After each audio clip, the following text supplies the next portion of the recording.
Hey, a very good evening to you traders. Okay, I've got the Dow Jones in front of me, one of my favourite vehicles. I've got a bit of a soft spot for it. It was quite kind to me around 5 or 6 years ago, although now it's very, very quiet. We may get some spice after Donald Trump gets sworn in as president. That may well give us a little bit of action one way or the other. But at the moment, we've got to trade with what we've got. And I know all the action is going on in the pound dollar, but you can't really overlook these quiet markets because sometimes they just offer little opportunities. Okay, the opportunities are nowhere near as frequent, so you've got to be pick and choose what you're doing.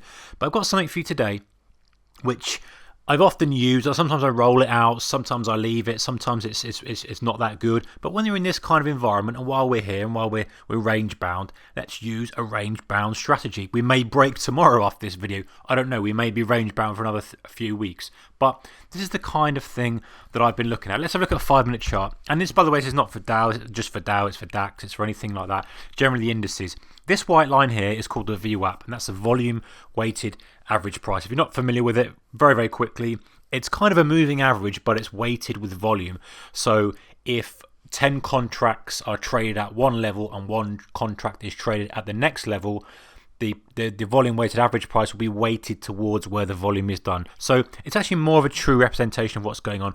Obviously, with currencies, it's a bit more of a guess because there's no centralized volume exchange. But for the futures like the Dow, the DAX, in Eurex, and in CME, and all those other things, the London Stock Exchange, NASDAQ stocks, you're going to have that volume, so you get this volume weighted average price. Okay, so how can we integrate in our trading? Well, I use it a lot, and I've always used the volume weighted average price. It's always been a very, very key indicator for me. But something that to be aware of now is that when we're in a range, generally speaking, the price won't move too far away from that VWAP.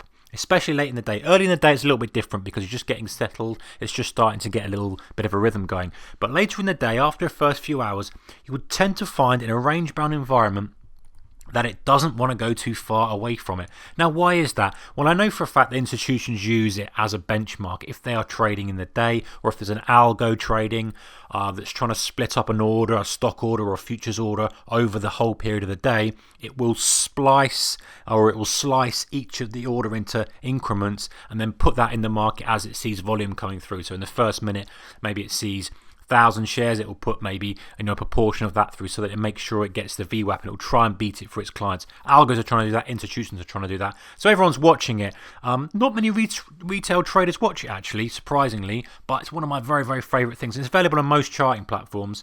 Sometimes you have to add a bit of code to add it on, but generally if you've got proper volume coming in, then you can get it. Okay, so let's go back to the strategy. So basically speaking, when the price moves away from it, I consider this as like, to me it's a perfect mean, because it's a mean that everyone's watching. Not everyone's watching the 20-period moving average, not everyone's watching a 5 or 15 or whatever, but I know that institutions, particularly in algorithms, are programmed based on this. They're using this as a mean. So basically when the price starts to move away from it, what happens is unless there is continued, in the case of a down move, continued supply pressing on that, you're going to find additional demand start coming in. This is why this works so well in a range-bound environment for a mean reversion type strategy.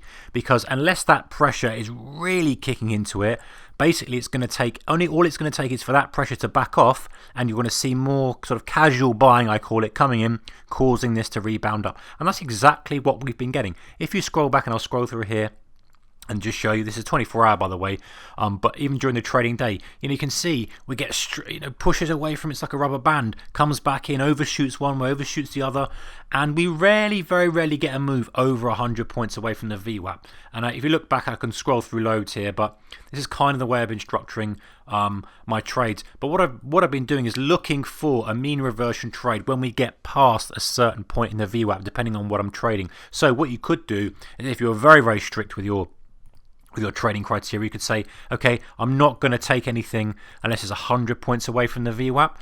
Or you could say, if you wanted to be a little bit better, you could say between sort of 50 and let's say 75 points away from the VWAP, I'm looking for a range type trade, so a mean reversion. So as it pulls away from the VWAP, I'm looking to buy it. Obviously you still need to manage your risk management, very important. So let's say you bought it 60 points away, and had a stop 20 points or whatever it may be, and then looking for a push back to the VWAP. That's one way of doing it. Now, you've got to be careful if you start getting too extended.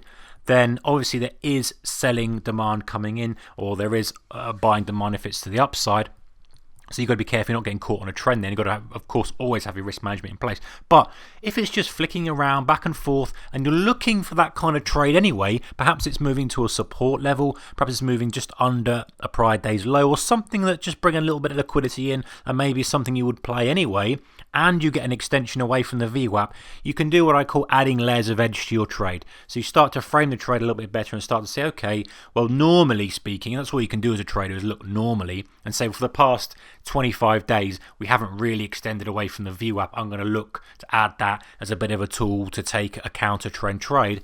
Then it's very, very useful. Now, like I say, do I know the trend, the range is going to break tomorrow, or is it going to break in the next month? I don't know that. However, while it's in the range, it's a great little tool, and there's often markets that are range bound trading, and using a mean that everyone else is looking at can be a handy little tool to frame your trade and just give you that little bit of a better entry, and maybe make you a little bit more patient waiting for that entry.